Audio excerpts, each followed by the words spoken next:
So we're back with another little ramble, and I don't want to make this a specific wrestler ramble, but I want to make this ramble just kind of a follow-up. So a while ago, one of the earlier ramble I did was about Darby, the thought of Darby being a world champ, and then obviously I did a video after Darby won the belt, and now I feel like it's like perfect time to do a video about Darby's run with the belt. I have never been more wrong in terms of a title reign in my life. I thought Darby's reign was absolutely incredible. I don't think anyone could disagree with that. I think what Darby did with that belt in terms of the consistency, the matches, I mean, Jesus. You had Tommaso Ciampa as your opener. That's unbelievable match, by the way. That deserved its separate Matt Ramble, which it got. Brody King had a great match. We got a Kevin Knight match, which was great. Speedball, which was great. Who else did we get? Takeshita. That one fucked. You know, and we eventually also got we were supposed to get Okada. Obviously, that ended up being Takeshita. We obviously ended up getting him and Pac too. That was great. Obviously, him and Max to run it back, where he eventually lost the belt. I didn't think Darby would have.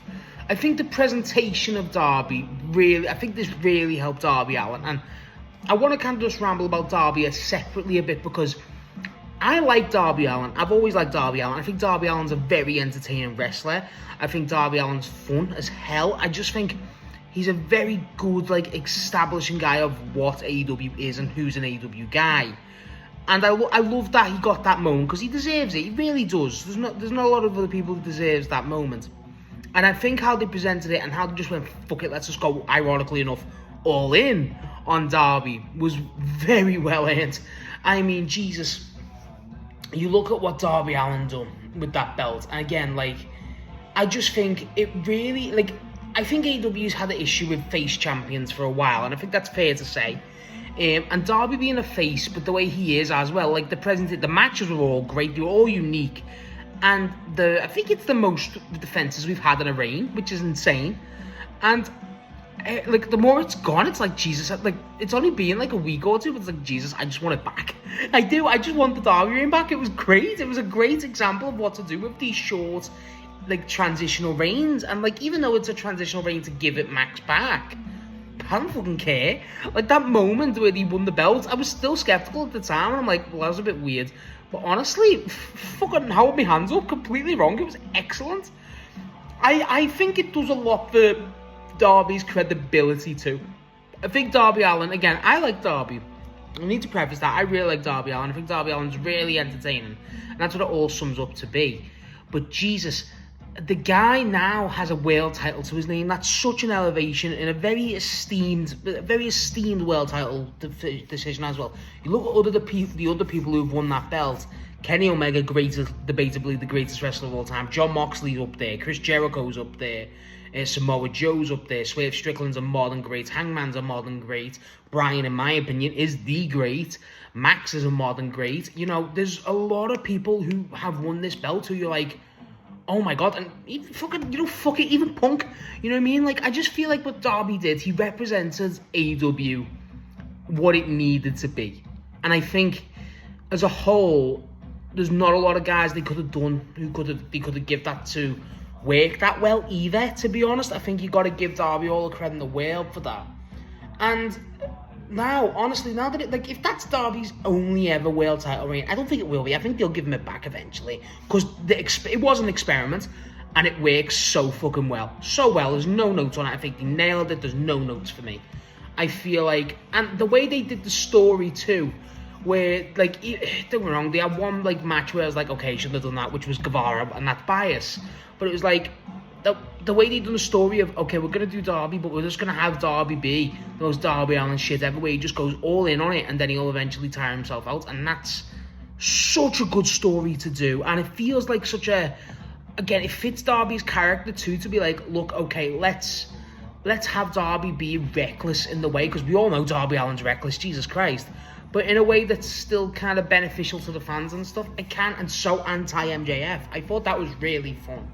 I do wish the one thing we got with Darby's reign, I feel like, again, it was a transitional reign, so it was a bit hard to do.